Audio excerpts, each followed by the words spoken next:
Muy bien, hermanos. Vamos a interrumpir la serie expositiva de Marcos. Vamos a estudiar una porción de texto que se encuentra en 1 Corintios capítulo 6, versículo 12 al 20. Esa va a ser la porción de texto que vamos a estudiar en esta tarde. Ya hemos leído la porción, vamos a ir desarrollándola, pero como ustedes habrán prestado atención, es una porción profunda. Hay un contenido teológico muy interesante en estas palabras que el apóstol Pablo les va a escribir allí a esta iglesia, la iglesia allí en Corinto. Nosotros estamos frente a la última porción de texto donde el apóstol Pablo va a abordar asuntos que tienen que ver con pecados de inmoralidad sexual en la iglesia de Corinto. Él trató anteriormente asuntos que tienen que ver con la disciplina eclesiástica. Hubo que corregir un pecado grave, alevoso, de incesto allí en la iglesia. Exhortó a la iglesia también para que se solucionen los problemas, los conflictos interpersonales que había entre los creyentes. Y lo que hace ahora es retomar el tema de la inmoralidad sexual y lo va a explicar con más detalle. Ustedes habrán notado en el verso 18 de nuestro texto hay un imperativo, hay un mandamiento que es contundente en el texto, en el pasaje, y dice huir de la fornicación, huid de la fornicación. Ese básicamente es el resumen, es la síntesis de todo lo que Pablo va a enseñar. El énfasis de este sermón va a estar puesto en esa expresión, en ese mandato, huid de la fornicación. Pablo va a desarrollar una explicación alrededor del tema de la inmoralidad sexual y le va a recordar a los creyentes allí en Corinto que ellos deben huir de la fornicación como si estuvieran escapando por sus vidas. Esa es la idea detrás. Ellos deben huir, deben escapar. ¿Por qué? Porque cuando hablamos de fornicación, cuando hablamos de pecado de inmoralidad sexual, está en juego la vida de la persona. Y ahora lo van a entender mejor y se van a dar cuenta que no estoy exagerando en nada. Ese es el énfasis del sermón hoy. En el primer siglo, los pecados de inmoralidad sexual estaban a la orden del día y nosotros vamos a ver que eso estaba afectando seriamente la iglesia allí en esa ciudad. Y tristemente la realidad es que ese tipo de pecados está más latente que nunca en nuestros días. Y si nosotros no prestamos, hermano, especial atención a lo que Pablo dice allí a los corintios, nosotros podemos terminar arruinando nuestras vidas. Así de grave es el problema que el apóstol está enfrentando. Y hoy la idea es que vos salgas de este lugar y que puedas tener una idea acabada de el impacto negativo y trágico que son los pecados de inmoralidad sexual en la vida de un creyente. Vamos a ver que esa palabra que aparece allí en ese mandato sobre el cual se basa todo el sermón, huid de la fornicación, vamos a ver que no se limita solamente a un tipo de pecado. Para nosotros, fornicación es todo pecado sexual que se comete previo al matrimonio, acto sexual antes de estar casado. Pero vamos a ver que la palabra griega que se usa detrás abre un espectro de pecados de esa índole. Y la idea es que nosotros podamos examinarnos, hermanos, y principalmente prestar especial atención. Les repito, para no caer en lo que cayeron esta gente, esta iglesia, a raíz de este tipo de pecado. Hay una forma de pensamiento, hay un proceso, podríamos decir, de pensamiento errático y antibíblico que está llevando a estos hermanos, a esta iglesia, a justificar ciertos pecados sexuales, al punto de que el apóstol Pablo tiene que tratar seriamente y duramente un pecado de incesto en medio de la iglesia. Y lo que va a hacer Pablo en nuestra porción de texto es corregir, va a refutar esas ideas que están invadiendo la mente de la sociedad y la cultura. Ese razonamiento equivocado que tenían estos corintios se resumen básicamente en dos dichos populares, y lo vamos a estudiar allí en el texto. Dos dichos populares que básicamente definían a la cultura del momento. En el versículo 12, ustedes pueden leer allí que dice: todas las cosas me son lícitas, mas no me dejaré dominar por ninguna. Pero fíjense, todas las cosas, dice el versículo 12, me son lícitas. Esa era una frase muy conocida en la época que marcaba la filosofía de vida de algunas personas que vivían allí en esa ciudad. Era un tipo de pensamiento que le daba otra dimensión a la libertad cristiana, donde cada uno podía hacer aparentemente lo que quisiera con su cuerpo, sin límites, sin restricciones. Había una connotación muy marcada en la vida de las personas detrás de esta frase popular: todo me es lícito. Pero la raíz de ese pensamiento, la raíz de esa filosofía de vida, obviamente no estaba en la palabra de Dios, sino que su origen era necesariamente el gnosticismo griego de la época que reinaba allí en esa cultura. Los gnósticos creían que el cuerpo, al ser materia, era malo, pero lo que era relevante, lo que era importante era el espíritu. Entonces, si el cuerpo es malo y lo único bueno es el espíritu, yo puedo hacer lo que quiera con mi cuerpo sin restricciones, sin límites. Pero Pablo va a confrontar esa mentira. ¿Por qué? Porque ese dualismo, esa filosofía de vida, lo que generó, en lo que resultó fue en un total y absoluto libertinaje. ¿Por qué? Porque si lo único que importa es el espíritu, yo voy a disponer de mi cuerpo para hacer lo que quisiera. Y hay una frase que está muy de moda en nuestros días, yo no sé si te resulta familiar: mi cuerpo, mi decisión. ¿Le suena eso?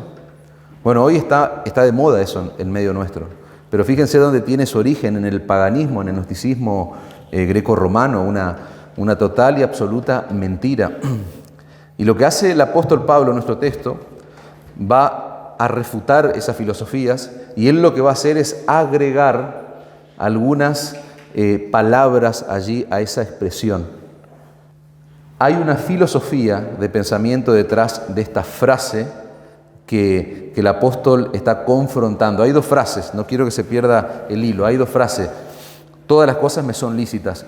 Y lo que va a pasar ahora es que él va a agregar, ¿no es cierto?, contenido sumamente bíblico, va a contrarrestar con la palabra de Dios a esa filosofía. Y fíjense que va a decir: todas las cosas me son lícitas, y ahora él va a añadir: mas no todas convienen. Todas las cosas me son lícitas, mas no todas convienen. Todas las cosas me son lícitas, mas yo no me dejaré dominar de ninguna. Y lo que Pablo está haciendo es agregarle a eso contenido bíblico, le está agregando la palabra de Dios básicamente, está destruyendo esa idea con la palabra de Dios, y lo que nosotros vemos es que está agregándole prudencia y dominio propio, una dosis de prudencia y de dominio propio. ¿Por qué prudencia? Porque aunque todas las cosas me son lícitas, no todas las cosas convienen. ¿Y por qué dominio propio? Porque aunque todas las cosas me son lícitas, yo no me voy a dejar dominar por ninguna cosa, por ninguna de ellas. Pablo está llevando a los corintios, hermanos, a tener un entendimiento bíblico de la libertad cristiana, tal como lo hizo con los Gálatas. Cuando él va a escribir su carta a los Gálatas, en el capítulo 5, versículo 1, va a decir: estad pues firmes en la libertad con que Cristo nos hizo libre, y no estéis otra vez sujetos al yugo de la esclavitud. Fíjense el contenido de esas palabras, hermano. Lo que Pablo está diciendo es que el glorioso evangelio de la cruz nos recuerda que nuestro Señor y Salvador Jesucristo pagó el precio de nuestra libertad con su sangre. Vos ponete a pensar en esa verdad, hermano. El glorioso evangelio te recuerda que tu libertad fue alcanzada allí en la cruz de Cristo, y el precio que hubo que pagar fue precio de sangre. Pero eso no significa de ninguna manera que un creyente puede hacer lo que quiere. ¿Somos libres? Claro que sí. Nuestra libertad fue lograda allí en la cruz. Pero nunca esa libertad va a ser el pretexto, va a ser la excusa para hacer lo que yo quiera. Miren el balance que Pablo va a poner en esa enseñanza que le está dando a los Gálatas. En el versículo 13 del capítulo 5. Porque vosotros, hermanos, a libertad fuisteis llamados. Solamente que no usen la libertad como ocasión para la carne, sino servíos por amor los unos a los otros. Servíos por amor los unos a los otros. La pregunta, ¿somos libres en Cristo? Claro que sí, hermanos. Pero esa libertad no es una excusa para satisfacer los deseos de la carne. Y yo quisiera, en este momento, llevar su atención a esas dos limitaciones. Dijimos que Pablo va a contrarrestar. Para que no nos perdamos, estamos en el primer dicho. Pablo está refutando este primer refrán que existía allí en esa época.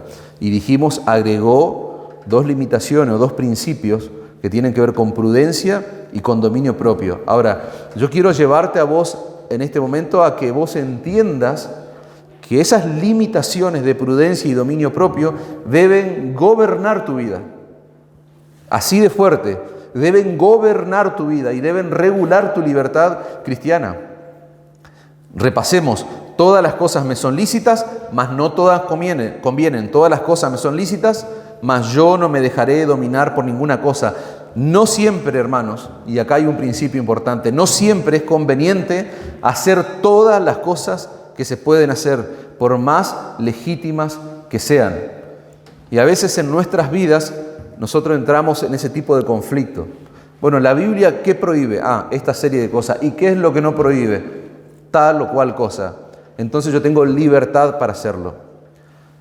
Y la idea es que vos entiendas que abstenerse de ciertas cosas, eso también es ejercer tu libertad cristiana. El ejercicio de nuestra libertad cristiana no se limita o no se reduce a hacer todo lo que no está prohibido en la Escritura. No. El hecho de abstenerme para hacer ciertas cosas, eso es ejercer también la libertad cristiana. No siempre, repito, es conveniente hacer todo lo que se puede hacer. Hay cosas que no están prohibidas en la Biblia, pero eso no significa que yo pueda hacer todo lo que no está prohibido. Nunca un verdadero creyente va a pensar de esta forma. Tengo libertad para hacerlo, Dios no lo prohíbe en su palabra, entonces le doy para adelante, avanzo, lo hago. No, esa no es la forma en que un creyente bíblico, un genuino creyente, un genuino seguidor del Señor piensa y razona. Lo que nosotros aprendemos del verso 12 es que aunque algo sea legítimo, yo debo seriamente considerar si a mí me conviene hacerlo. Y eso es prudencia.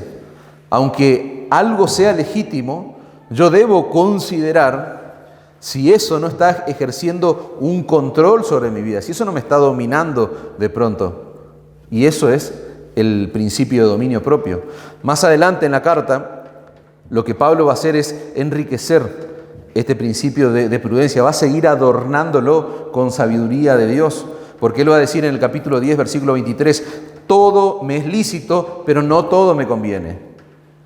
Todo me es lícito, pero no todo edifica.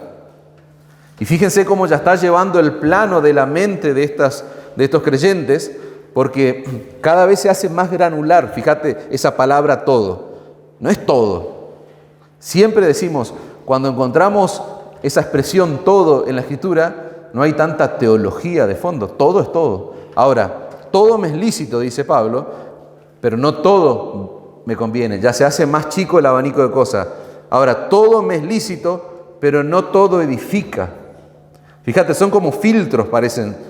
Ninguno busque su propio bien, sino el del otro. Ok, o sea que yo puedo hacer muchas cosas, pero tengo que tener cuidado porque no todo me va a convenir, no todo me va a edificar, y de pronto yo tengo que empezar a pensar en el otro y no en mí. Entonces cada vez es más chico. No seas tropiezo, dice el verso 32, ni a judíos, ni a gentiles, ni a la iglesia de Dios. Ahora bien, ¿qué principios se pueden extraer de ahí, de esos textos? Del que estamos estudiando y del otro texto que estamos leyendo y que se encuentra allí en la misma carta. Hay principios que tienen que ver y están íntimamente relacionados con esto que decíamos, prudencia y dominio propio. Eso debe gobernar nuestras vidas. El apóstol Pablo todavía no se metió en el corazón del problema, en el núcleo del pecado atroz y grave que está sacudiendo la vida de esos creyentes y de esa sociedad. Él está yendo de a poco, se está aproximando. Y fíjense, hay principios, dice Pablo, o diría él así, que deben gobernar nuestras vidas. Entonces, ¿Cuáles son esos principios? Antes de hacer algo, hermanos, antes de que vos hagas algo en tu vida, por más pequeño, minúsculo que sea, vos tenés que preguntarte si eso que vos vas a hacer va a traer algún beneficio en tu esfuerzo, porque vos sos un verdadero creyente. Y se supone que vos te estás esforzando para alcanzar a aquellos que están perdidos con el mensaje del Evangelio. Eso es evangelismo responsable. Yo estoy trabajando seriamente, responsablemente, ¿para qué? Para llevar el mensaje de la cruz a aquellos que están perdidos. ¿A dónde? ¿Al otro continente? No, en tu familia, en tu barrio, en tu trabajo, en tu vida, siendo consciente de la gente que Dios va poniendo a tu alrededor, levantando la vista y observando quiénes son aquellos que Dios puso y que están en necesidad, principalmente en la necesidad primaria, que es el perdón de nuestros pecados. Ahora, lo que vos vas a hacer, ¿eso trae algún beneficio en el esfuerzo que vos estás haciendo para alcanzar a los perdidos? Eso tenés que preguntarte. Eso es lo primero que tenemos que preguntarnos. ¿Por qué? Porque Pablo dice, no sea de tropiezo ni a judío, ni a gentile, ni a la iglesia de Dios. Eso que vos vas a hacer, ¿trae algún beneficio en tu esfuerzo para edificar a tus hermanos, a tu iglesia local? ¿Te das cuenta? Eso que vos vas a hacer, ¿va a traer un beneficio a la edificación de los creyentes? ¿Al alcance de los perdidos y a la edificación de los creyentes?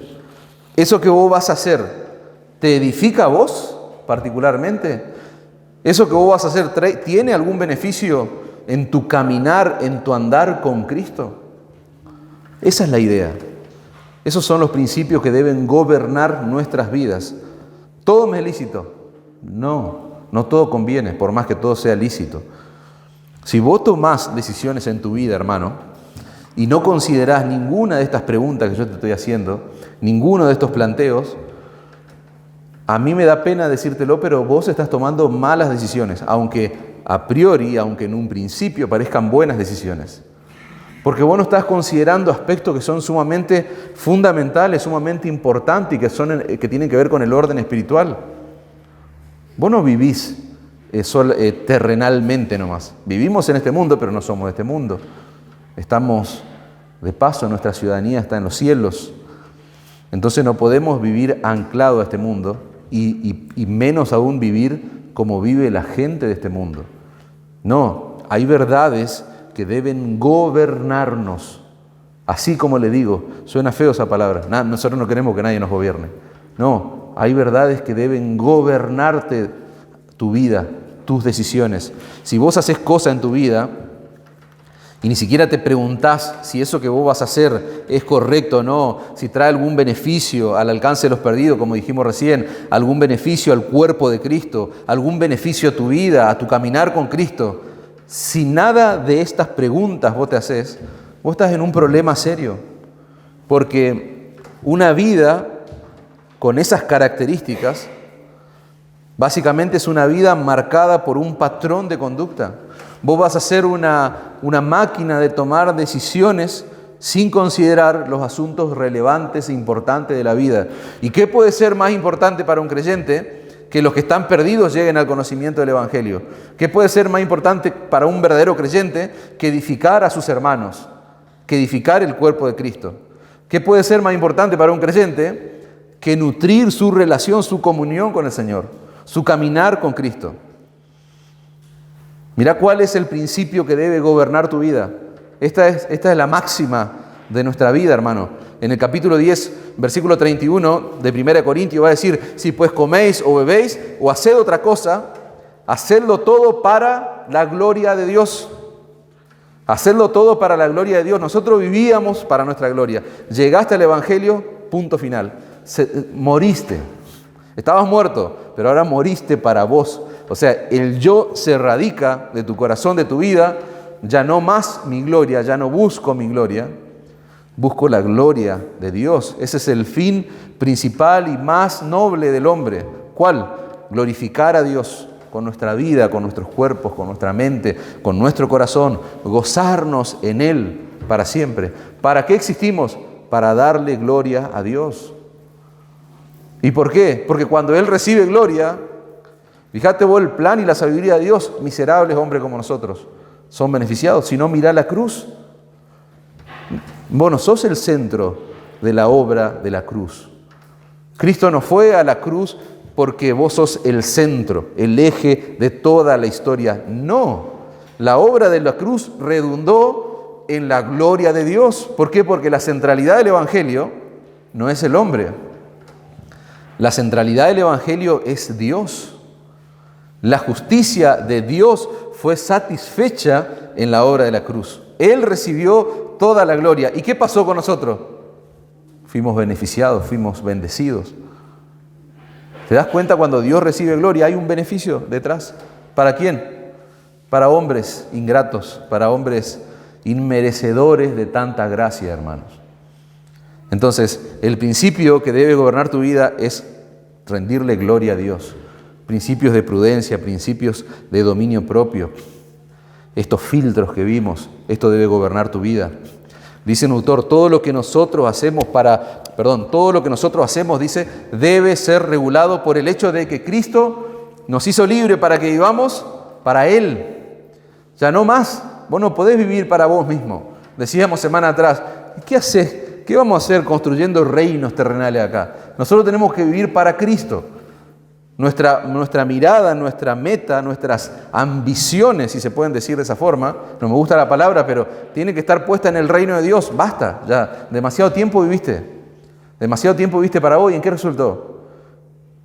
Tenemos que vivir para Cristo, para eso fuimos salvados, llamados por el Señor. Él nos hizo libre para que seamos esclavos suyos, ya no esclavos del pecado. Ya no estamos anclados allí a nuestro pecado, no. Ahora somos esclavos de Cristo por amor, esa es la idea. Tenemos que vivir por Él y para Él. ¿Y saben qué? Tenemos que estar dispuestos a morir si es necesario por la causa de Cristo. Esa es la idea de la vida cristiana, hermanos. Es hermoso hablar, vivir para Cristo. Pero ¿y vos estás dispuesto a morir por Cristo si fuera necesario?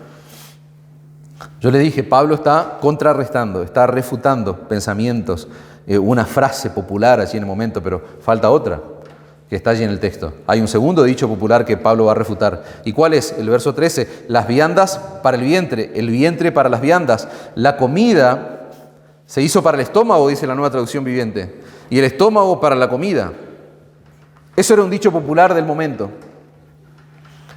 Eso era una frase que gobernaba la vida de la gente. Pero esa expresión popular, hermano, hay una filosofía perversa que está imperando en la cultura de Corintio. Y ahora sí nos vamos ya metiendo más de lleno en el pecado sexual, de inmoralidad sexual. ¿Por qué? Porque esa expresión, las viandas para el vientre y el vientre para las viandas, está escondiendo una intención pecaminosa, un grave pecado detrás de eso. Es como, uno podría decir, por ejemplo, así como la comida es para el estómago para la comida. El cuerpo es para las relaciones sexuales y las relaciones sexuales es para el cuerpo. Eso es lo que hay detrás de esa expresión. Cuando yo tengo deseos sexuales, lo que tengo que hacer es satisfacerlo, no importa cómo ni con quién. Esa es la idea. Esa es la connotación. Viste que nosotros a veces hablamos y usamos frases que tienen doble sentido o otro tipo de connotación. Bueno, eso es lo que está ocurriendo detrás de esa expresión, de esa frase popular que Pablo está confrontando ahora. Esa forma de pensamiento lo que hacía era incentivar a las personas a cometer cualquier tipo de pecado de inmoralidad sexual. Eso es lo que estaba pasando en esa sociedad y es lo que estaba ocurriendo tristemente en la iglesia. Había un deterioro en la gente, en los creyentes, en los hombres, en las mujeres de esa sociedad. Ellos cometían todo tipo de aberraciones, promiscuidad sexual de todo tipo. Y así como yo te lo estoy planteando, vos te estás escandalizando probablemente allí, donde estás sentado. ¡Wow! Porque eso no pasa en nuestros días, quizás puedes llegar a pensar. Pero yo te voy a mostrar ahora que nuestra sociedad no es muy distinta a la del primer siglo. ¿Por qué? Porque nuestra sociedad no está compuesta por ángeles, está compuesta por hombres. Y desde que el hombre es hombre, desde que el hombre cayó en su miseria, en su pecado, la inmoralidad sexual ha estado latente en toda la historia de la humanidad. No fue la excepción el primer siglo y no es la excepción este siglo tampoco. Miren cómo Pablo va a refutar ese pensamiento con una respuesta contundente. Pablo va a destruir esas ideas allí. Ya lo está destruyendo, pero él sigue. Dice, así que las viandas para el vientre y el vientre para las viandas. Pero tanto, dice, al uno como a la otra destruirá Dios. Pero el cuerpo no es para la fornicación. No. No es como la comida y el estómago. Uno es para el otro es para uno. No, dice Pablo. No piensen que las relaciones sexuales son para el cuerpo y el cuerpo para las relaciones sexuales. No, el cuerpo no es para fornicación, sino para el Señor. Y el Señor para el cuerpo. Esa es la idea. Repito, el cuerpo no es para la inmoralidad sexual, cualquiera sea ella, podríamos explayarnos allí con esa palabra fornicación, sino para el Señor. Y el Señor para el cuerpo. Fíjense cómo Pablo va a abordar el tema, hermanos. Me encanta porque, y yo quiero mostrarte eso para que vos también te asombres.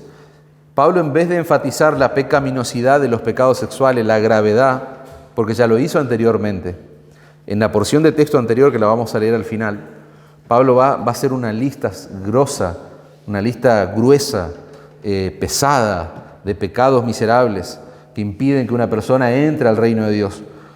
Él ahora no está enfatizando la pecaminosidad de los pecados sexuales. Lo que él está haciendo es mostrarle a los corintios una correcta perspectiva de sus propios cuerpos. La respuesta que Pablo le va a dar a los corintios es contundentemente teológica, hermanos. Es una respuesta profunda. Él va a confrontar el pensamiento gnóstico, nada más y nada menos que con verdades que están en la palabra de Dios. Él va a confrontar con la palabra de Dios, con teología, con doctrina. Pablo está diciendo que el cuerpo no es para la pornía. Esa es la palabra griega que hay detrás, pornía, que se traduce en nuestro pasaje como fornicación. La palabra pornía significa todo tipo de práctica de pecados de inmoralidad sexual. Todo tipo de práctica, no es un pecado, sino que es un abanico, es una variedad de pecados sexual. La palabra fornicación no se puede reducir simplemente a la práctica de relaciones sexuales de personas que no se han casado, porque eso sería ser reduccionista y limitar la gravedad de este tipo de pecado a una sola cosa. No, hermano. La palabra fornicación es tan amplia que abarca una serie de pecados, de aberraciones sexuales. Y quiero contarte lo que está pasando en el contexto de nuestro pasaje. Muchos creyentes de la iglesia de Corinto lo que hacían era visitar templos paganos, templos que estaban distribuidos por toda la ciudad. En esos templos habían lo que se conocía en la época como sacerdotisas, que no eran más ni menos que prostitutas, mujeres que estaban prostituyéndose allí en esos templos paganos. ¿Qué hacían los hombres de la ciudad? Iban a esos templos a ofrecer sacrificio, a ofrecer ofrendas para sus dioses. Ellos buscaban la bendición de sus dioses, buscaban ser hombres prósperos, era ya una cultura, o sea, era común hacerlo para la prosperidad de la ciudad. Corinto era una zona portuaria con mucho auge económico, entonces no querían perder las glorias de Corinto.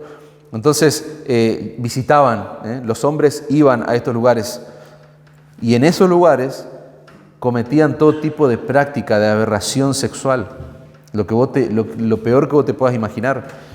¿Y qué es lo más curioso de todo esto? Que los creyentes, los hermanos de la iglesia, se habían tentado a ir a esos lugares y a observar las prácticas sexuales. Era llamativo, eso era tentador. Y había un grupo de hermanos que no solamente se quería observar, sino que querían también practicar todo tipo de perversión sexual que había allí en esos templos. Era una cuestión cultural. Y yo quiero grabarte eso en la cabeza. Estamos hablando de aspectos que tienen que ver con una cultura que está reinando, que está dominando en la sociedad, lamentablemente. Y que está resultando en un absoluto y total libertinaje, que está arruinando la vida de personas. Que está arruinando nada más y nada menos la vida de creyentes que están allí en la iglesia, al punto de que hay creyentes que están cometiendo pecados grosos, pecados graves. Ahora, vos podés pensar, bueno, acá no hay templos así, templos paganos, donde hay sacerdotisas, prostitutas, que los hombres puedan ir, ¿no es cierto? La realidad es que no hay. Hay prostitutas, pero no a este nivel, porque acá no estamos hablando de algo privado, sino que estamos hablando de algo público. Ellos podían ir y observar claramente.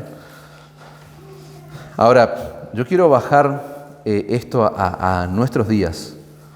Yo te estoy explicando la palabra de Dios, pero ahora yo tengo que aplicarla a la palabra de Dios. Eso es predicación expositiva. Estamos leyendo el texto, lo estamos explicando, pero yo quiero que ahora podamos entenderlo y bajar a tierra. No te escandalices por lo que yo te estoy diciendo y lo que estaba pasando con estos hermanos allí en Corinto. ¿Sabes por qué? Porque nosotros tenemos en nuestros días un flagelo en el orden de lo que es inmoralidad sexual. ¿Y cuál es ese gran flagelo? La pornografía, hermanos. Nosotros no tenemos que ir a un templo pagano. Nosotros simplemente tenemos que levantar nuestro celular. Nosotros simplemente tenemos que participar de grupos de WhatsApp, de grupos de amigos, de gente conocida que viraliza contenido sexual y sensual. Si vos te escandalizás por lo que pasaba en el primer siglo, bueno, yo quiero romper esa estructura en tu cabeza, porque hoy estamos apestados de sexualidad, de inmoralidad sexual. Repito, no pienses que porque no tenemos templos paganos. No, la pornografía es un flagelo, hermano, en nuestros días. Yo tengo algunas estadísticas que me gustaría decirte para adornar un poco el texto y lo que estamos estudiando. En el año 2016, solo un sitio. Vos sabés que hay muchas cosas que se pueden parametrizar, ¿no es cierto?, de conductas humanas. Estamos en la era de la tecnología, en la era de la información, o sea que parece ser que todo se puede parametrizar. Pero vos sabés que no. Vos sabés que es imposible poder tener estadísticas cabales, completas, acerca de, por ejemplo, la pornografía, porque es algo que está en constante auge y aumento segundo tras segundo.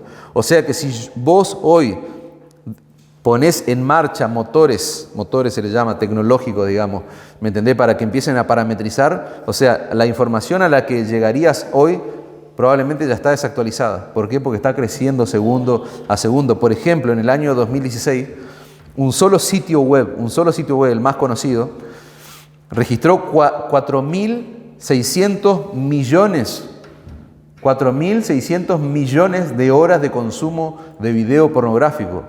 4.6 billones sería eso, una locura. Repito, estamos hablando de un solo sitio web. Hay millones de sitios web en internet, pero el más grande, el más conocido, registró en el año 2016 4.600 millones de horas de consumo. Si vos querés hacer cálculo, bueno, yo te lo hago así rápido porque no vamos a meter en eso, pero esas horas de consumo equivale a 524.000 años. 524.000 años de videos pornográficos, hermano. Hay tanta, pero tanta gente consumiendo pornografía en el día de hoy que es imposible medir eso. Es imposible parametrizarlo, hermano. Pero los datos de un solo sitio, como en este caso, te pueden dar a vos una dimensión del problema epidémico que es la pornografía. Y esto es importante, ¿saben por qué? Porque acá en medio nuestro hay niños. Y a vos te sorprendería saber que la edad de inicio para consumir, para meterse en sitios web pornográficos desde un celular, de una computadora y demás, la edad de inicio es 11 años y es un consenso a nivel mundial. No es solamente, yo ahora te voy a leer datos de nuestro país, pero eso es a nivel mundial. O sea, como que en todos los países donde está este flagelo, pero ¿sabe cuál es lo grave? Que la gente no lo ve como un flagelo. Porque hoy es re común. Es tan común que un niño de 11 años, mi hijo cumple 11 años este año. Entonces es tan común que un chico como él consuma hoy pornografía y empiece ya en esa carrera. Ni Messi, hermano, hablando de nuestro país, ni Messi ni el dólar, dice una publicación que encontré. No es Messi, no es el dólar. El porno es lo más buscado en la web por los argentinos. O sea, si vos te estás escandalizando por la sociedad grecorromana en el primer siglo, olvídate. No, en nuestro país, en nuestra cultura, lo más buscado es pornografía. Ni Messi, repito, ni el dólar, que es algo que nos atormenta la economía o algo que nos fascina como el deporte. No, en muy pocas ocasiones el deporte superó la búsqueda de lo que es pornografía. Por ejemplo, ahora estamos en época de mundial y vos vas a ver, cuando se intenta parametrizar esto, vas a ver picos, pero en épocas de mundial, porque la gente busca mucho relacionado al mundial, pero fuera de esa época, que es cada 4 años, el top, allá en el top 10 está la búsqueda de pornografía. En Argentina, 8 de cada 10 personas consumen pornografía a través de todo tipo de dispositivos electrónicos. 8 de cada 10 personas, eso es alarmante, hermanos. El 93% de los hombres, el 93% de los hombres que consumen internet, consumen porno, consumen pornografía. El 71% de las mujeres que consumen internet, consumen pornografía, hermanos. ¿Qué significa esto? Que de 10 hombres, 9 consumen pornografía. De 10 mujeres, 7 consumen pornografía. ¿No te alarma eso? ¿No cambia tu perspectiva de lo que nosotros estamos estudiando?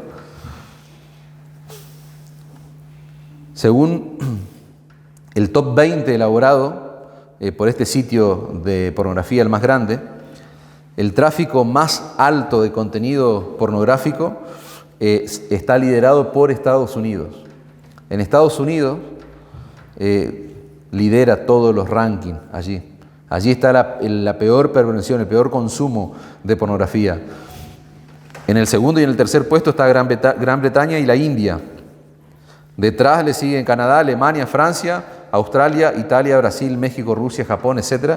Y adivinen dónde estamos nosotros, en el puesto 18. O sea que nosotros estamos en el top 20 de los países que más consumen pornografía a nivel mundial. O sea, en el top 20 de países en un mundo donde hay alrededor de, 254 países, creo, más o menos. Les dije que la edad en la que se inician las personas es 11 años a consumir contenido sexual explícito. Y esto es más alarmante, hermanos. Adivinen cuál es el día en el que las personas entran más. ¿Cuál es el día en el que más se entra a consumir pornografía? ¿Saben? Es el día domingo. El día domingo. Eso es terrible y es triste, hermanos. ¿Por qué? Porque eso nos muestra que hay una agenda diabólica para destruir la vida de las personas en el orden de la inmoralidad sexual. ¿Por qué? Porque el día domingo es el día donde las personas debieran estar escuchando la palabra de Dios. Debieran exponer sus vidas a consumir la palabra de Dios en conjunto, en comunión con sus hermanos. Pero las estadísticas dicen que hay millones de personas conectadas a sitios pornográficos los días domingos. Eso es triste, hermano. Vos, con esto que yo te digo, ¿vos te das cuenta cuál es la verdadera pandemia? ¿Te das cuenta cuál es la verdadera pandemia de nuestros días? No es el COVID-19. La inmoralidad sexual, hermano, está contaminando, está arruinando millones y millones y millones de vidas. Está afectando a niños, a jóvenes y adultos. Nadie escapa de eso. Nadie que tenga ya razón de ser va a escapar de la pornografía, hermanos. Y eso es triste. Es una plaga, es una epidemia que va en aumento. ¿Te das cuenta que la sociedad de Corinto no es muy distinta a la nuestra? Es más, no sé si nosotros no somos peores. ¿Por qué? Porque eso es algo, vos para trasladarte a un templo pagano, o sea, la comunidad te iba a ver. Y la tentación era fuerte para algunos. Pero la pornografía, ¿quién te va a ver? ¿Quién te ve? Cuando se trata de pecado de inmoralidad sexual, ¿quién te va a ver? ¿Vos y la persona con la que lo cometés o vos y tu cuerpo? El Señor sí nos ve, hermanos. Fíjense cómo Pablo va a contrarrestar ese comportamiento en la iglesia de Corintio. Y él no va a contrarrestar con pavadas, con puntitos. Van a salir de este problema, van a salir con esta serie de puntos. No. Él va a contrarrestar y dijimos, él va a dar una respuesta contundentemente teológica. Es contundente, hermano, es determinante. Él no se limitó a decirle, la pornografía o la fornicación en este caso es pecado. Vos fíjate, dijimos la palabra griega para fornicación, pornía. ¿Y de dónde crees vos que se deriva la palabra pornografía? Fíjense, Pablo no se limitó a decir es pecado y listo, sino que les dio una teología sólida acerca del cuerpo, una enseñanza doctrinal sólida. ¿Por qué, hermanos? ¿Por qué Pablo abordó este tema de manera profunda y de manera teológica? Porque una mala teología va a producir una mala práctica. Una mala teología produce vidas que son cualquier cosa menos vidas piadosas. ¿Y qué es lo que se desecha hoy en las iglesias? La teología. Mucha teología. No es mucha Biblia. No es mucho doctrina, dicen algunos círculos cristianos. Y esa es una mentira del diablo, hermanos. Nosotros necesitamos el conocimiento de Dios a través de la Escritura. Nosotros necesitamos profundizar una y otra vez en la palabra de Dios, porque eso es lo que nos va a llevar a tener vidas prácticas que agraden a Dios. Nos encantan los asuntos prácticos. Queremos puntito, una serie de puntitos, pero no hay puntito para combatir el pecado de la inmoralidad sexual. No hay un puntito, 2 o 3 puntitos, no. Necesitas la palabra de Dios penetrando hasta lo más profundo de tu corazón, verdades fundamentales de la Escritura que te ayuden a salir de ese flagelo que es el pecado de inmoralidad sexual. Lo primero que hace el apóstol Pablo es enfatizar el propósito del cuerpo. En eso consiste la teología del cuerpo. Dice, el cuerpo no es para la fornicación, sino para el Señor y el Señor para el cuerpo. Lo que Pablo está diciendo es que el cuerpo es importante para Dios. No solamente el espíritu es importante, no solamente el alma, sino el cuerpo también lo es. Cuerpo y alma son importantes para Dios. ¿Por qué? Porque una persona completa, ¿cómo se constituye? De cuerpo y alma. Esos son los elementos fundamentales que nos hacen persona. Bueno, todo eso es importante, no solamente una cosa. La comida para el estómago para la comida, eso nos habla de una relación temporal. En algún momento eso va a terminar. Hoy necesitamos de ese tipo de relación. Fíjate que lo que predominaba en la época no era una locura en definitiva, porque era cierto, lo que se escondía detrás de eso lógico o de ese razonamiento lógico, eso era lo pervertido. Pero la comida es para el estómago es para la comida, claro que sí, exacto. No hay nada errático en eso, pero eso es temporal. Lo que no es temporal es tu unión con Cristo, es la relación que hay entre nuestro cuerpo y el Señor Jesucristo. Eso no es temporal, hermano, eso es eterno. Nuestro cuerpo fue diseñado para servir al Señor, para pertenecerle al Señor, y yo creo que voy a confrontar, estas verdades van a confrontar nuestra mente, porque a mí me sacudió mientras estudiaba este texto, porque hubo muchas cosas que yo caí en la cuenta de que yo estoy viviendo, usando mi cuerpo de manera inapropiada. Yo necesitaba, hermano, reforzar mi entendimiento de la teología del cuerpo. Ahora, ¿vos te pusiste a pensar en eso? Que la relación entre tu cuerpo y el Señor Jesucristo es eterna. ¿Te planteaste alguna vez eso? Así como nuestro cuerpo es para el Señor, Pablo dice que el Señor es para nuestro cuerpo. Lo que Pablo está diciendo es que el Señor habita en nuestro cuerpo por medio de su Espíritu. Es lo que leyó Gustavo hoy. El Señor habita en vos por medio de su Espíritu. ¿Sos consciente de lo que yo estoy diciendo? ¿Sos consciente de lo que dice la palabra de Dios? Eso tiene que volar tu cabeza. El Señor habita en vos a través de su Espíritu Santo si vos sos un verdadero creyente. Si vos sos un verdadero creyente, Dios habita en vos a través de su Espíritu. Eso es una realidad, tal vez no lo podemos entender a plenitud con esta mente limitada que tenemos, pero es una realidad, es una verdad, eso es algo que nosotros quizá lo entenderemos en nuestra eternidad, en nuestro futuro, cuando tengamos cuerpo, este cuerpo glorificado, no otro cuerpo, no este cuerpo que tenemos ahora. En el Evangelio de Juan, nosotros vamos a ver que los discípulos están tristes, ellos no están entendiendo todo acerca de lo que Cristo, de lo que va a ocurrir con Él. Ellos están tristes porque saben que Él va a partir, que Él se va a ir. Y el Señor le va a decir, no os dejaré huérfano, vendré a vosotros. No los voy a dejar a la deriva. No van a estar solos, yo voy a estar con ustedes. Y Él no está hablando de su segunda venida, sino que Él está hablando de que Él iba a venir a ellos, iba a habitar en ellos a través de su Espíritu Santo. El capítulo 14 de Juan, versículo 23 dice, el que me ama, mi palabra guardará, y mi Padre le amará, y vendremos a Él, y haremos morada con Él. Eso es algo muy grande, hermanos, para nosotros. Cristo vive en mí. Yo caí en la cuenta en estos días y decía, wow, Cristo vive en mí. Cristo vive en mi cuerpo a través de su Espíritu Santo. Cristo vive en vos, hermano. Si vos sos un verdadero creyente. Ahora, ¿qué genera eso? A mí genera vergüenza. A mí me da vergüenza, hermanos. Me llena de temor entender esto. Que el Señor habita en mí. ¿Cómo puede ser que aquel que es la imagen del Dios invisible, aquel, dice la Escritura, que es el primogénito de toda la creación, aquel que es la razón por la cual fueron creadas todas las cosas, aquel en el cual se sustentan todas las cosas, aquel en el cual todas las cosas creadas se mantienen unidas y en orden?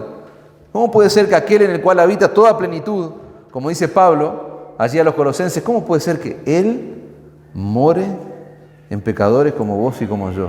¿Cómo puede ser que Él habite en nosotros? Colosenses 1:15 al 19. Miren lo que le va a decir Pablo. Sigue hablándoles a los Colosenses y en el verso 25 le dice, yo fui hecho ministro para que anuncie cumplidamente la palabra de Dios, el misterio que había estado oculto desde los siglos y edades, pero que ahora ha sido manifestado a sus santos. Versículo 27. A quienes Dios quiso dar a conocer las riquezas de la gloria de este misterio. ¿En qué consiste la riqueza de la gloria de este misterio entre los gentiles? Cristo en vosotros, esperanza de gloria. Wow. El Señor habita en nosotros y eso nos llena de esperanza. Eso nos llena de esa gloria que un día vamos a participar con Él. Cristo en vosotros, la esperanza de gloria. Dice el lenguaje actual, Dios envió a Cristo para que habiten ustedes y les dé seguridad de que van a compartir el poder y la gloria. Nueva traducción viviente, Cristo vive en ustedes. Eso le da seguridad para que participen de su gloria. ¿Te das cuenta por qué nuestros cuerpos tienen una importancia extraordinaria? Porque nuestro glorioso Señor y Salvador Jesucristo habita en nosotros, hermanos. Por eso que Pablo dice, el cuerpo es para el Señor y el Señor es para el cuerpo. Verso 14. Fíjense cómo Pablo le va a mostrar que nuestros cuerpos no están destinados a podrirse en una tumba, a descomponerse en una tumba y listo, no. Y Dios que levantó al Señor, también a nosotros nos levantará con su poder. Dios, el poder de Dios en acción, obrando allí en la resurrección de Cristo. Ese mismo poder es el poder que te va a resucitar a vos, el que va a resucitar tu cuerpo. ¿Cuándo va a ocurrir eso? En su segunda venida. Eso sí, en la segunda venida de Cristo, nuestros cuerpos serán resucitados, hermanos. Y si el Señor prometió levantar nuestros cuerpos de la tumba, la pregunta ¿es importante lo que yo haga con mi cuerpo en esta vida para el Señor? ¿Es importante? Claro que sí. Es sumamente importante lo que vos hagas con tu cuerpo en esta vida. Dice un autor, nuestro cuerpo no es una ropa inservible que al final va a ser desechada. Nuestro cuerpo es la materia prima que Dios usará para darnos en el futuro un cuerpo lleno de gloria. Me encanta esa expresión. Es la materia prima, esto, que Dios va a usar para darnos un cuerpo lleno de gloria. En el capítulo 15 de esta misma carta, Pablo habla de la resurrección de los muertos y lo compara y lo ilustra de una forma muy particular. Lo compara con una semilla. ¿Qué ocurre con la semilla? La semilla se siembra, la semilla muere, se descompone allí bajo la tierra y da lugar ¿a qué? A una planta, a un nuevo nacimiento, da lugar a un árbol. Pablo dice, eso es exactamente lo que va a pasar con nuestros cuerpos. Versículo 42 del capítulo 15 de 1 Corintios. Así también en la resurrección de los muertos. Se siembra en corrupción, resucitará en incorrupción. Se siembra en deshonra, resucitará en gloria. Se siembra en debilidad, resucitará en poder, dice la palabra de Dios. Ese es el glorioso destino de tu cuerpo, hermano. Ese es el glorioso destino que le espera a nuestros cuerpos si estás en Cristo, si estamos en Cristo. El Dios de los cielos que resucitó a nuestro Señor Jesucristo, Él va a levantar tu cuerpo de la tumba. ¿Y sabe cómo va a ser tu cuerpo? Va a ser perfecto, va a ser transformado conforme a la gloria de Cristo. Vamos a ser semejantes a Él, dice la Escritura. Y todo eso gracias a ¿qué? Gracias a que nuestro Señor y Salvador Jesucristo pagó con sangre en la cruz del Calvario. ¿Te das cuenta lo profunda que es nuestra unión con Cristo? que ni siquiera la muerte puede disolver esa unión, ni siquiera la muerte puede romper esa unión de nuestros cuerpos con Cristo. Por eso Pablo va a explicar ahora el tipo de unión que hay entre nuestros cuerpos y el Señor. Versículo 15, ¿no sabéis que vuestros cuerpos son miembros de Cristo? Quitaré pues los miembros de Cristo y los haré miembros de una ramera. De ningún modo. Versículo 16, ¿o no sabéis que el que se une con una ramera es un cuerpo con ella? Porque dice, los dos serán una sola carne, pero el que se une al Señor, un espíritu es con Él. Tremendo, hermanos. Fíjense el tipo de unión que hay con nuestro Señor. Esa es otra realidad, otra verdad espiritual que nosotros tal vez no podemos entenderla de manera profunda, pero está claro, está enseñado en las páginas de la Biblia, hermano. Desde el momento de la conversión, desde el momento en que una persona se arrepiente de sus pecados y pone toda su fe en la persona y en la obra de Cristo, nuestra vida completa, la vida de ese creyente se une a Cristo. No solo en alma, sino también en cuerpo, es lo que dice la Escritura. En cuerpo. ¿Por qué? Dice el verso 15, ¿no sabéis que vuestros cuerpos son miembros de Cristo? Hay una unión que es imposible separar, dividir. Estamos unidos a Cristo en cuerpo y alma.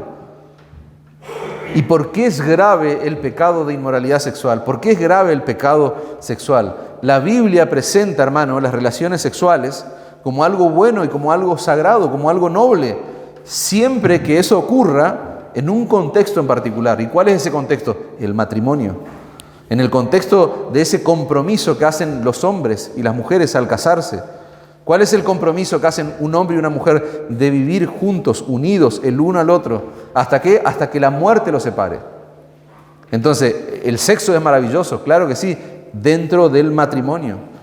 El autor de los Hebreos va a decir, honroso sea en todos el matrimonio, Hebreos 13:4. Y el lecho sin mancilla, pero a los fornicarios y a los adúlteros los juzgará Dios. La Nueva Traducción Viviente dice, honren el matrimonio, y los casados manténganse fieles el uno al otro. Con toda seguridad Dios juzgará a los que cometen inmoralidades sexuales y a los que cometen adulterio. Cuando un cristiano, hermano, escuchen esto, no estoy hablando de un inconverso, estoy hablando del creyente. Cuando un creyente se une sexualmente a otra persona fuera del matrimonio, lo que está ocurriendo es que ese creyente está profanando nada más y nada menos que a nuestro glorioso Señor y Salvador Jesucristo. ¿Por qué? Porque el creyente está unido a Cristo. ¿Te das cuenta de la gravedad del pecado sexual para un creyente? Por eso Pablo dice en nuestro texto, quitaré pues los miembros de Cristo y los haré miembros de una ramera. No, de ninguna forma. No, de ningún modo, dice. Y para aquellos que tal vez no entienden esta idea de profanar es pisotear algo que es sagrado. Lo que nosotros estamos viendo es que tu cuerpo es importante. No es que tu alma es más importante. No, para Dios tu cuerpo y tu alma son importantes. Entonces no podemos profanar lo que Dios determinó como importante. Profanar es tratar sin respeto a algo que Dios le da mucho valor. Y lo que Pablo está diciendo es que cuando un cristiano comete fornicación, está profanando a Jesucristo. Porque nuestro cuerpo está unido a Él. Pero eso no quiere decir, hermano, que si un inconverso, una persona sin Cristo fornica, comete fornicación o está pecando. Sí, esa persona está pecando porque está violando la ley moral de Dios. Pero en un creyente el pecado de fornicación, de inmoralidad sexual es mucho más grave, es peor. ¿Por qué? Por lo que dice el verso 17 de nuestro texto, el que se une al Señor, un espíritu es con Él. El que se une al Señor, un espíritu es con Él. Y de ahí viene la advertencia, el corazón de nuestro texto. Huid de la fornicación. Huyan de la fornicación. Cualquier otro pecado que el hombre cometa está fuera del cuerpo. Mas el que fornica contra su propio cuerpo peca. El verbo huir está en tiempo presente, es un imperativo, es un mandato. Huyan. Lo que Pablo está haciendo es dar una orden de carácter continuo. La idea es manténganse huyendo de la fornicación. Esa es la idea. No es algo que yo huí la semana pasada. No, la fornicación, la inmoralidad sexual, de la manera en que estamos apestados de esto, el flagelo que está viviendo nuestra sociedad, y ya dejo de hablar del primer siglo, ahora hablamos de nosotros, por lo que le acabo de mostrar. O sea, eso te tiene que poner a vos en alerta por tus hijos, por vos mismo, por tu esposo, por tu esposa, por todo. Yo te demostré hoy que estamos frente a un problema grave, entonces vos tenés que mantenerte huyendo de la fornicación, esa es la idea. La fornicación es algo de lo cual tenemos que estar huyendo hoy, mañana, pasado mañana, y así sucesivamente. ¿Hasta qué? Hasta el día que dejemos de vivir en este mundo, hasta el día que muramos. El texto nos llama a huir de la fornicación. No es un llamado a evitar. No, huí, corré, salí, escapá. Ese es el mandamiento que debemos obedecer. ¿Y eso cómo se va a traducir en la vida de un creyente, en la vida de un joven, en la vida de un adulto, en la vida de un niño, en la vida de todos los que estamos acá? En que vos vas a salir corriendo de cualquier situación que te lleve a pecar. Y fornicar no es el acto sexual antes del matrimonio, son muchas cosas más. Todo lo que gira alrededor. Con ningún pecado se juega, hermano, menos con ese. Menos con ese. Y el argumento que Pablo pone de relieve es impactante. ¿Por qué? Porque cualquier otro pecado que el hombre comete está fuera del cuerpo. Pero el que fornica contra su propio cuerpo peca. Lo que Pablo está diciendo es que el pecado de inmoralidad sexual no solamente se comete con el cuerpo, sino en contra del cuerpo. Porque es un pecado que se comete en contra de nuestro propio cuerpo. Dice John MacArthur, el pecado sexual tiene una forma propia de destruir el ser interior de la persona, como no lo tiene ningún otro pecado. Debido a que la intimidad sexual es la unión más profunda entre dos personas, dice MacArthur, su mal uso corrompe en el nivel humano más profundo. La intimidad sexual es la unión más profunda, más íntima entre dos personas.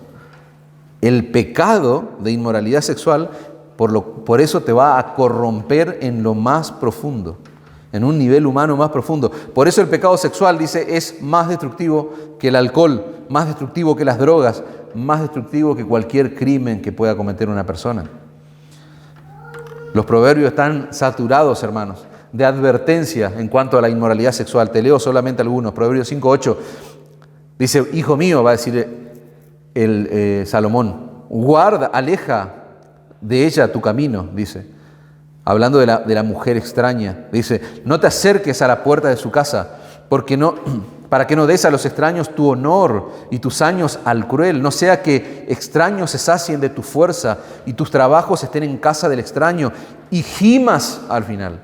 Hay gemido, hay dolor, gima al final. ¿Cuándo? Cuando se consuma tu carne y tu cuerpo.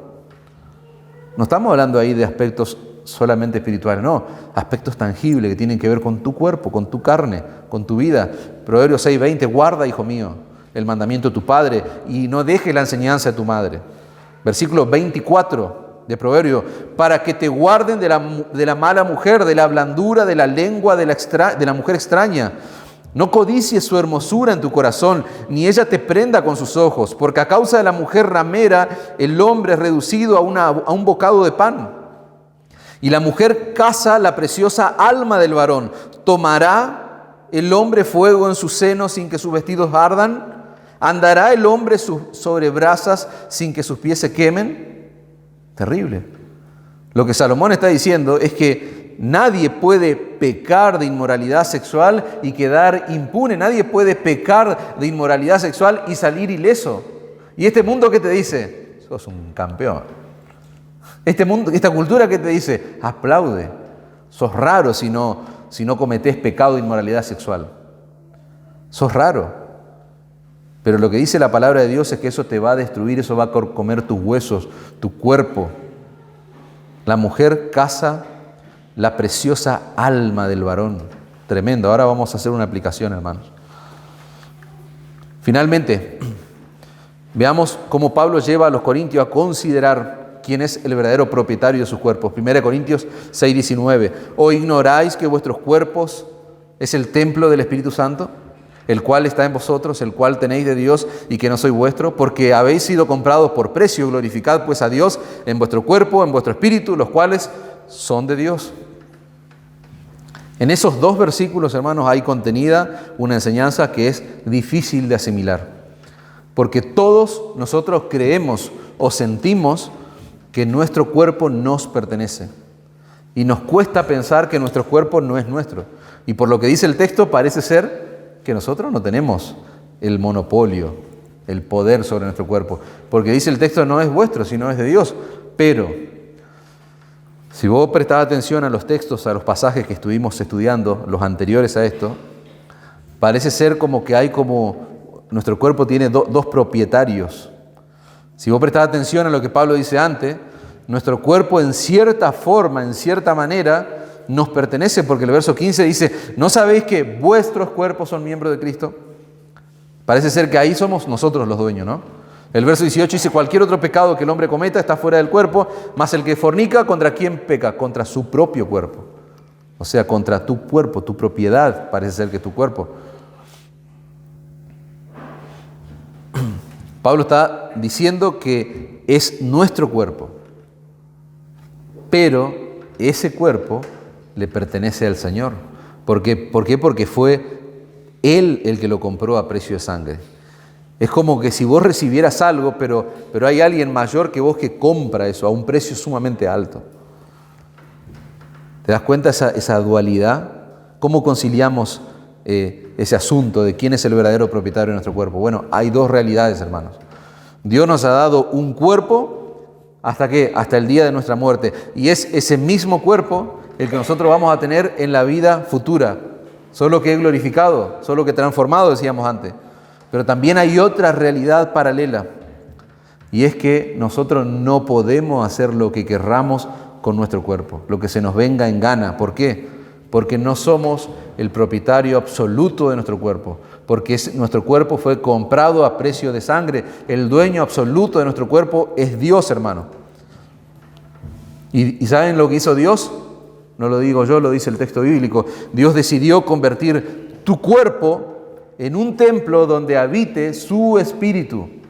Dios decidió convertir tu cuerpo, repito, en un templo donde habita el Espíritu Santo de Dios. ¿O ignoráis que vuestro cuerpo es templo del Espíritu?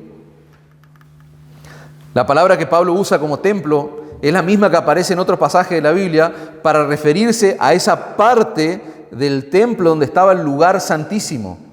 ¿Qué ocurría en ese lugar? Dios se manifestaba en el Antiguo Testamento de una manera especial en ese lugar santo.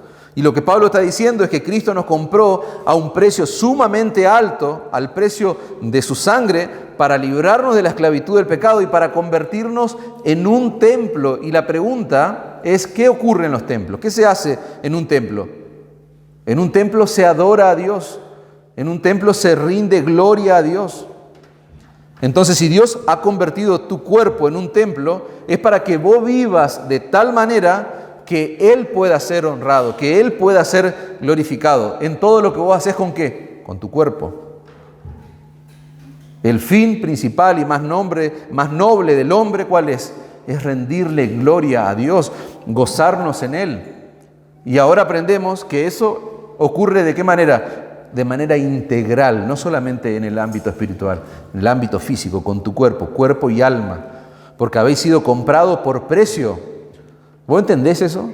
O sea, la sangre del Hijo de Dios, lo más sublime, lo más perfecto, lo más glorioso del cielo, se derramó en un madero por pecadores como vos y como yo. Fuiste comprado por precio. ¿Qué vas a hacer? Glorificad a Dios en vuestro cuerpo y en vuestro espíritu, los cuales son de Dios, dice Pablo. Nosotros éramos esclavos del pecado, hermano, pero Cristo pagó el precio de nuestra libertad, dijimos antes. ¿Con qué? Con su sangre. ¿Qué opción tenemos? ¿Cuántas opciones tenemos frente a una realidad tan grande y tan profunda delante nuestro? No hay muchas opciones, solo una, hermano. Caer de rodillas delante de Dios, postrarnos y adorarle, ponernos a su servicio, entender que nuestro cuerpo le pertenece a Él y que es para servirle a Él. La verdadera libertad cristiana no consiste en hacer el uso que yo quiero de mi cuerpo, como pasaba en Corinto. No, la verdadera libertad cristiana consiste en ser libre del pecado para ser esclavo de Cristo. Y eso era lo que no entendían estos creyentes y Pablo está corrigiendo allí con teología profunda. Ellos tenían que entender eso, hermanos. ¿Para qué? Para hacer lo que dice el texto, para que glorifiquen a Dios en vuestro cuerpo, en vuestro espíritu, los cuales son de Dios. Creo que ya estamos en tiempo. Yo quisiera hacer una aplicación que nunca está de más, hermanos. Nunca está de más. Y tal vez esto es algo reiterativo quizás o no, pero en algunos contextos evangélicos de estas cosas no se hablan, de la aplicación que yo voy a hacer en este orden. Quiero bajar a tierra esto de una manera muy tangible, muy práctica. Pero vos tenés que aplicarlo en tu vida, vos tenés que bajarlo a tierra, procesar todo lo que hoy vimos, lo que aprendimos. Yo simplemente voy a bajar algo que atraviesa a todos en la iglesia. Se enfoca, parece ser, en la mujer, pero en realidad involucra al hombre también, de manera seria. ¿Por qué? Porque los hombres somos padres y somos esposos también. Y esta aplicación tiene que ver con la manera en que todos, pero especialmente la mujer, se viste, con la manera en cómo la mujer se adorna, cuál es el atavío de la mujer, que la Escritura no hace caso omiso, hermano. La Escritura habla seriamente. Pero yo quiero llevar a nuestras hermanas y a los hombres también que son esposos y que son padres de mujeres. Yo quiero llevarte a aplicar este texto al momento de escoger vos tu ropa, al momento de vestirte. Vos sos consciente de que estás vistiendo al templo del Espíritu Santo. ¿Sos plenamente consciente de eso?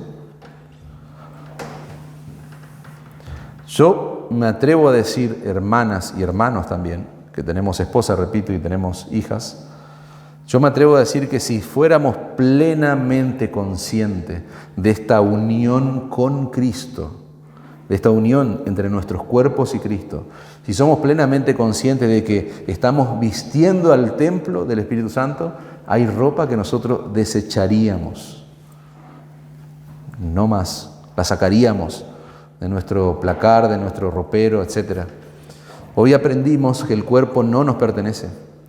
El cuerpo no nos pertenece. Ese es el énfasis del texto. Corintios no pueden hacer lo que quieran con su cuerpo, no les pertenece a ustedes si son creyentes.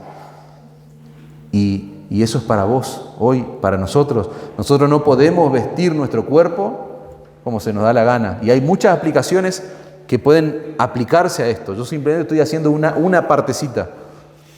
Pero no podemos vestir nuestro cuerpo como se nos da la gana. ¿Por qué? Porque el propietario final y absoluto es Dios, hermano. Y nosotros, si nuestro cuerpo es templo, nuestro cuerpo tiene que cumplir la función del templo, que es darle gloria a Dios. Cristo te compró, dijimos, con el precio de su sangre, para hacer de tu cuerpo un templo. Y cuando vos te vestís, hermana, cuando vos te mirás al espejo, vos tenés que estar segura de que esa ropa que te estás poniendo es decorosa. Vos tenés que estar segura, el espejo no miente, de que esa ropa que vos te estás poniendo cubre tu cuerpo. No es una ropa ajustada, es una ropa holgada. ¿Por qué tiene que ser así? Porque vos no querés llevar a pecar a un hombre que te vea, que observe tu cuerpo. Porque si no, vos estarías pervirtiendo el templo del Espíritu de Dios. Y eso tenemos que entender, tienen que entender las mujeres, jóvenes, grandes, etcétera, niñas. Tenemos que entender los esposos, los que son padres. El templo es para promover la santidad de Dios. El templo es para promover la adoración a Dios, para promover la gloria a Dios. Ahora, hermanas, ¿vos estás promoviendo todo eso con tu cuerpo? Si tu ropa, algo bien práctico, hermanas, si tu ropa es el marco de tu cuerpo, eso significa que vos sos una mujer sensual. Si tu ropa es el marco de tu cuerpo, o sea, si tu ropa lo que contornea es tu cuerpo, si yo lo que tengo para ver es tu cuerpo y no tu rostro, o sea, significa que vos sos una mujer sensual. Si tu ropa es el marco de tu cara, donde resplandece la gloria de Dios, ¿sabés lo que significa eso? Belleza verdadera. Y no estamos hablando del estándar de belleza de este mundo. ¿Me entendés? Pero si tu ropa conduce a todos, principalmente a los hombres, a mirar tu rostro, a contemplar tu rostro. El rostro alegre hermosea, el corazón alegre hermosea el rostro, dice. ¿Me entendés? Eso es belleza, esa es la verdadera belleza. Eso es algo que tenemos que dar cátedra los verdaderos creyentes, hermanos. Porque somos conscientes, no vivimos según este mundo, sino que vivimos según lo que dice la palabra de Dios, hermanos. No se puede esconder el corazón. ¿Ustedes saben eso, hermana? No se puede esconder el corazón de nadie. Tal vez el hombre tiene otro tipo de expresiones, pero la mujer no puede esconder su corazón. Si vos tenés un corazón sensual, no lo vas a poder esconder. ¿Y saben qué? Principalmente para las chicas, para las jóvenes, que tal vez sueñan con casarse con un hombre de Dios. Un verdadero hombre de Dios nunca se va a atraer por una mujer sensual, nunca va a... Un verdadero hombre, un proyecto de hombre probablemente se siente atraído por una mujer sensual, pero un hombre de Dios nunca se va a ver atraído por una mujer sensual. ¿Por qué? Porque ya vimos en el texto bíblico, eso es para que termine llorando ese hombre, pero no de felicidad, es para que termine llorando de frustración. El hombre que elige a una mujer por su sensualidad termina llorando. ¿Por qué? Porque una mujer que muestra su cuerpo estando sola, ¿qué pensás vos que esa mujer estando casada no va a seguir haciendo lo mismo? Entonces, la sensualidad, hermano, me gusta este ejercicio práctico. Belleza, elegancia y feminidad, eso le da gloria a Dios. Grabate eso. Sensualidad, extravagancia, falta de decoro, etcétera, eso le da deshonra a Dios. Eso da deshonra a Dios. Y esos son los principios que deben gobernar, dijimos, nuestras vidas. La forma en que yo voy a usar mi cuerpo, en este caso, para vestirme, va a redundar, va a traer beneficio en el alcance de los perdidos, va a edificar a los hombres de mi iglesia, me va a edificar a mí. Examinémonos todos, hermanos, hombres y mujeres. Conclusión, ¿reflejan nuestros cuerpos la realidad de que el Espíritu Santo mora en nosotros? ¿Estamos dándole gloria a Dios con nuestros cuerpos? Yo quiero, hermano, y yo oré por esto, para que la exposición de este sermón despierte tu conciencia, que te haga ver áreas de tu vida donde vos todavía debes someterte a las Escrituras. ¿Y sabes qué, hermanos? Porque yo que estoy predicando y estoy exponiendo este texto, yo tengo áreas de mi vida que someter, que mortificar para que se someta a la Escritura, para tener una vida coherente con el Evangelio. Y si esa es mi realidad, seguramente es tu realidad. Y mi oración es que el Señor sacuda tu mente, tu conciencia. Huye de la fornicación, pero no huye para ir a otro pecado peor o igual. No, huí de la fornicación para huir hacia Cristo. ¿Por qué? Porque lo que Cristo ofrece es superior a los placeres de este mundo, hermanos. Vos tenés que huir de la fornicación, porque tu cuerpo, dijimos, es importante para Dios. Tu cuerpo está unido al Señor. Tu cuerpo es templo del Espíritu Santo. Esa es la enseñanza de nuestro pasaje. Los pecados, hermanos, de inmoralidad sexual son seductores, son engañosos. ¿Saben por qué? Porque te prometen placer, deleite, pero una vez que vos caíste te invade un profundo sentimiento de culpa. Un profundo sentimiento de culpa carcome tu conciencia, te acusa continuamente, te lleva a dudar hasta de tu salvación. Así actúan los pecados de inmoralidad sexual. Traen inseguridad, traen desánimo a tu vida, frialdad espiritual. ¿Y sabes cuál es la única alternativa que ponen delante tuyo los pecados de inmoralidad sexual una vez que caíste? La hipocresía. Porque te transformás en un hipócrita. Te transformás en alguien que aparenta una falsa piedad, pero en el fondo, por dentro, vos sabés que estás muriendo por dentro. Eso te está carcomiendo como un veneno. No se dejen engañar, hermanos. Los pecados de inmoralidad sexual acaban con nuestra comunión con Dios, acaban con tu integridad, acaban con la pasión que uno tiene por el servicio, acaban por tu amor para con los perdidos, para alcanzar a otros con el Evangelio de Cristo, acaban con tu vida. En resumen, acaban con tu vida. Por eso dijimos al principio, ¿cuál es el énfasis? Huir de la fornicación. porque es un asunto de vida o muerte. Estás huyendo por tu vida.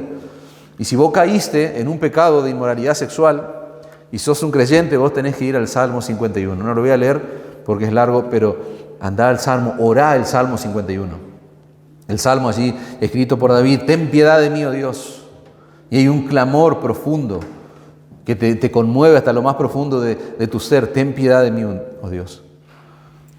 Orá el Salmo 51, hermano. A mí me impacta lo que dice la porción de texto anterior, porque viste que siempre digo que hay una lista de peros en la Escritura que son gloriosos. Son gloriosos. Bueno, en la porción de texto anterior, pero en la misma línea de pensamiento, hay una lista de peros. Hay un llamado a no te engañes. Versículo 9, capítulo 6, versículo 9. No te dejes engañar. Los pecados de inmoralidad sexual son engañosos, perversos, dijimos.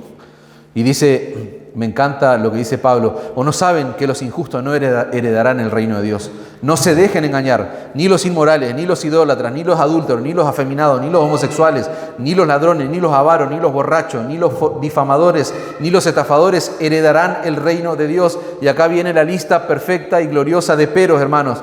Y estos eran algunos de ustedes, dice. Estos eran algunos de ustedes, pero fueron lavados, pero fueron santificados, pero fueron justificados. ¿En quién? En el nombre del Señor Jesucristo y en el Espíritu de nuestro Dios. ¡Wow! Estos eran algunos de ustedes. Dice, y si vos estás metido en esa perversión sexual, en algún tipo de pecado, está la posibilidad de que se pueda hablar de vos, de que esto eras. Esto no es algo que está determinado, estás determinado a hacer esto. No, esto eras. Necesitas entender, en primer lugar, predicarte a vos el Evangelio, predicarte el Evangelio de Cristo, ver tu miseria, ver la gravedad de tu pecado. Necesitas ir a Cristo en arrepentimiento y fe, necesitas entender la teología del cuerpo, de esa unión perfecta. Podés entender lo esencial, lo vas a entender. Es difícil para nuestra mente, pero podés entenderlo. Amén.